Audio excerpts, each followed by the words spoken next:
Hey guys, Foxdrop here with a commentary video for you guys today. This game is me playing Jungle Katarina. Let me just close some stuff because I'm dropping the frames. Anyway, Jungle Katarina is a very... Ooh, okay, you heard that, sorry. Jungle Katarina is a very obscure pick. And she's not great, but she's quite fun to play, and so I thought I would show her to you this game. So my runes and masteries will be on the screen, and they are as follows. I think actually this game my runes were like, I think I'm 80 reds and 80 quints, armor yellows and magic resist blues. The reason I took that page over like an AP page and a penetration page, I'll be honest, it was a mistake because I forgot to change my runes, sorry.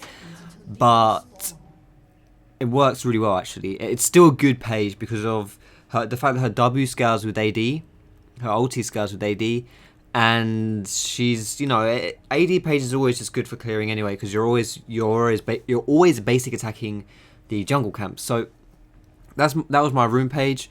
Although ideally I would suggest maybe hybrid pen, reds and AP quints possibly. But my mastery page, I just went with 9. I think I went 921. Just, you know, cooldown reduction, AP, spell pen, and then just tanky. You can probably just go to 9, or you can take a lot of different pages, to be honest. And level 1, you should probably start with your W. I start with my Q on this run because I got enough. I got quite a lot of help, so it doesn't really matter.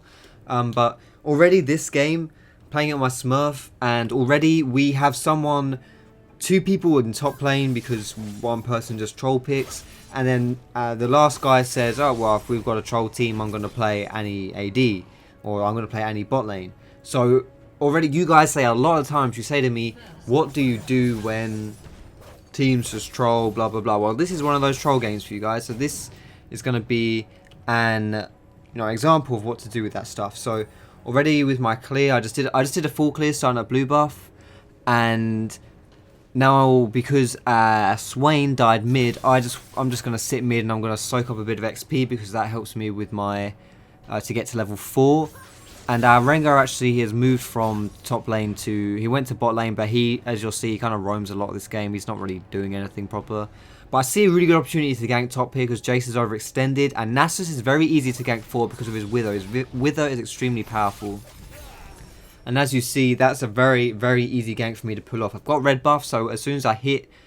red buff from Katarina is really good because when you hit that person, obviously they're slowed down, but your W speeds you up when you hit an enemy champion. So you're constantly sped up, you're constantly running with them, and you often manage to just perma apply that red buff. Now,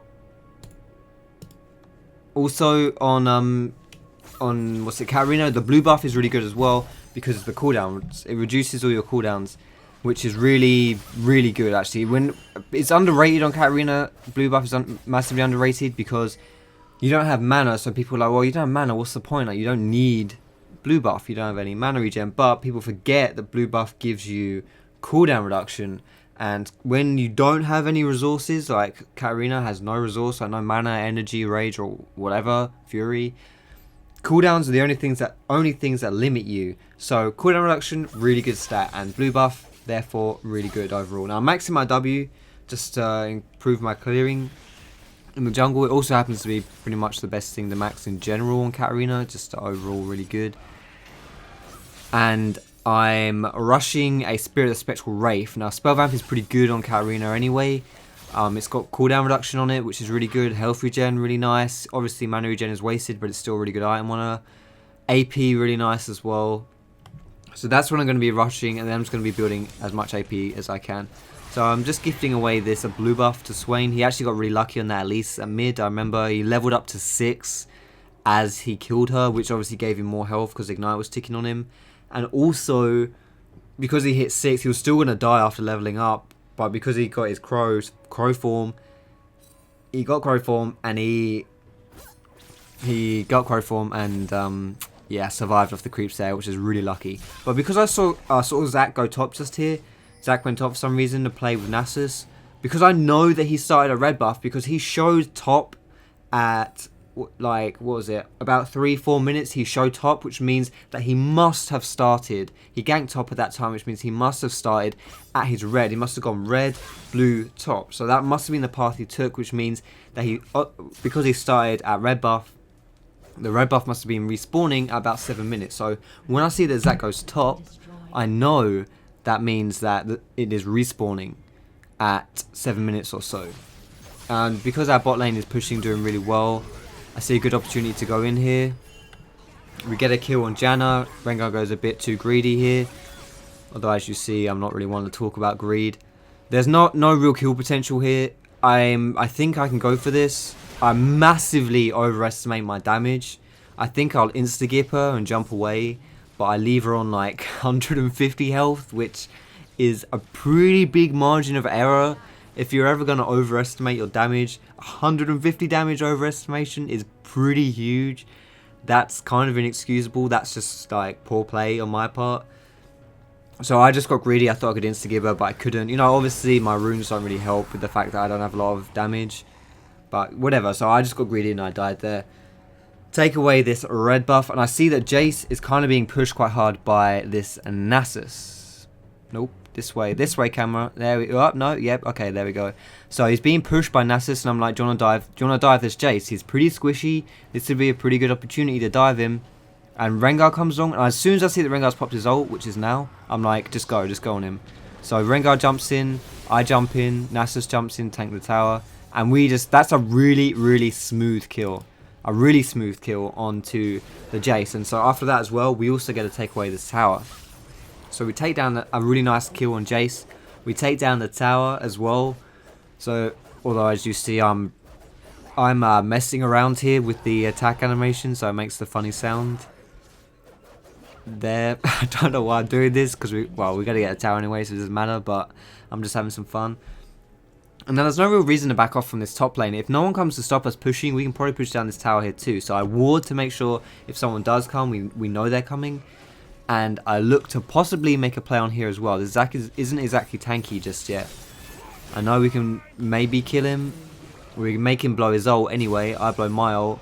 And Jace goes very aggressive onto this Nasus. He flashes over my head and then dunks him with his Q.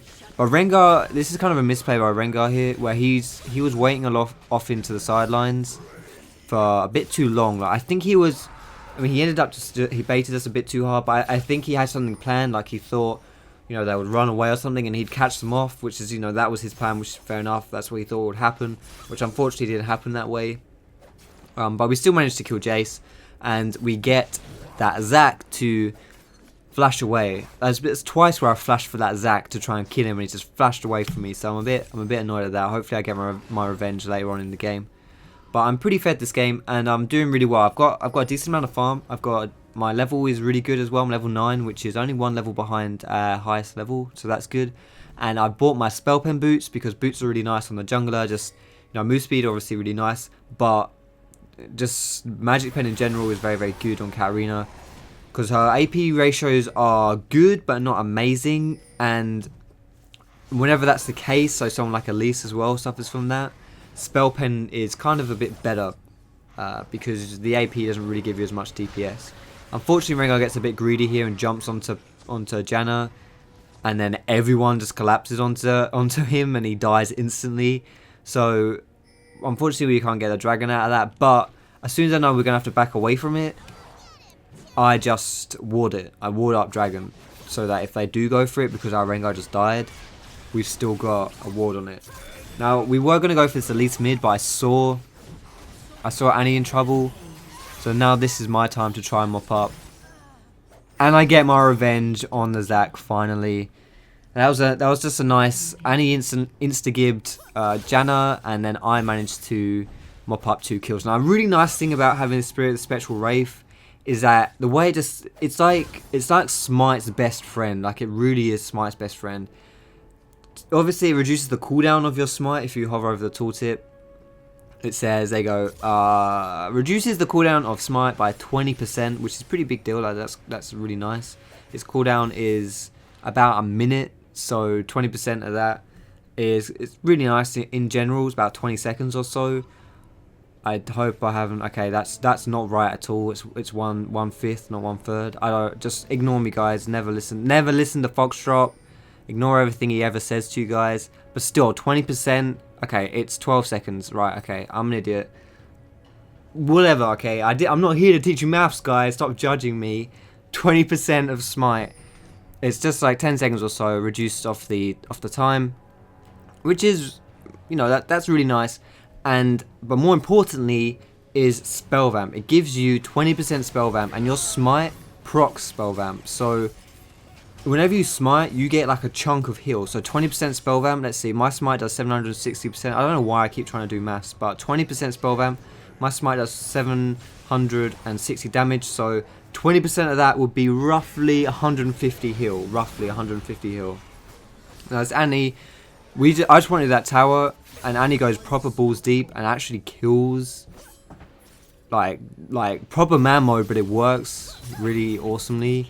And then we managed to catch up on a Janna and kill her as well. This is what's really nice about Katarina. When you get a bit fed, you can mop up people really easily because of her reset. She's really good at doing that, and the low cooldown on her W as well means that she's never, you know, a lot of the times casters, Katarina's kind of very different to a lot of casters, because casters generally have cooldowns and they have mana, and Katarina obviously has cooldowns, but her cooldowns are very low, so she has constant DPS, and she has no resource like mana, like I was saying before. So at the end of a fight, she's really only limited by how much health she has. So she can mop up fights really easily, and that's obviously amplified by the fact that she then gets the resets. Now, what happened to Annie just here mid, by the way, when she died, this is a death which happens quite a lot, and it's something you should avoid. Basically, she stayed for too long. I recalled, but she stayed, and then Elise respawned and killed her. You always have to be careful of people respawning, and she wasn't careful, and so she died. But I saw that Zach was doing Dragon, so now I'm coming down.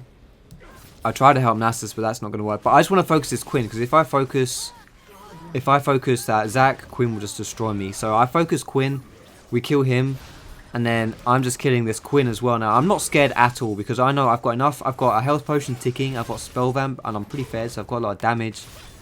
These guys can't stop me. So I go legendary. Holy crap, I'm legendary. I go legendary on a Zach. And then I try my luck at getting Janna. I actually misclicked my W, but it doesn't matter because I got blue buff and it has no cooldown anyway. And then we aced them. Somehow they got aced because apparently everyone else died as well. But this is what happens when you snowball so hard. I mean, if you're this far ahead early on and you're playing, like, our team is really good early on because of our burst, our mages, Annie, Katarina, Rengar, like just so much burst. But our late game isn't all that hot. I mean, Swain isn't too bad late game because he can actually be very tanky. Rengar, to an extent, it really depends. If Rengar can be very good late game if he can assassinate people, but I don't think he can really assassinate. I don't know. It's difficult for him to assassinate this team, so he's not that great late game. And obviously, without an AD carry, our late game inherently sucks a little bit. So you may say this is just a stomp game, and I'm not really going to disagree with you. It is a stomp, but that's what our comp is about. Like, our comp stomps. That rhymes. That's pretty cool, actually. But that's what our comp's about. If we're not stomping with this team comp, we'll lose the game because we have to stomp these guys. This is the only way we can win this game.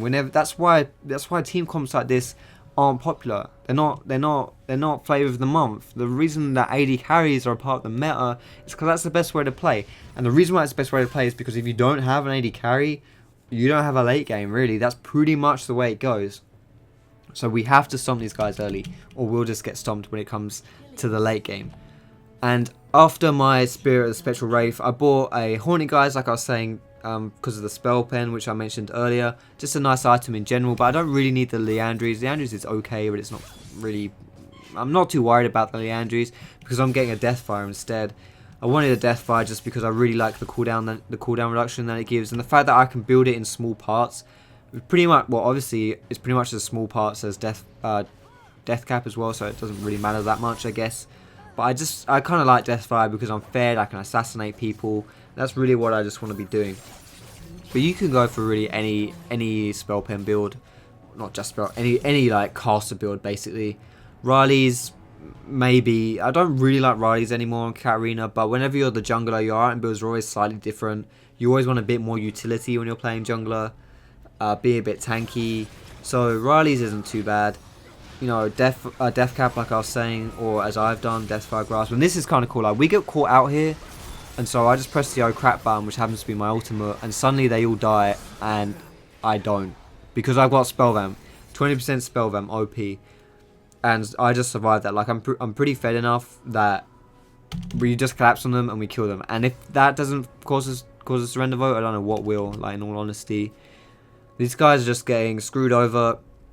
They could probably turtle because we don't really have very much. Our push potential is not that good. It's okay. Like our tower siege is actually really good with Nasus and Rengar, but our siege potential, like taking down towers and sieging, are kind of like two different things. They're similar things, but they're different things. Sieging, obviously sieging is taking down towers, but taking down towers isn't necessarily sieging. Rengar takes down towers really quickly because of his Q.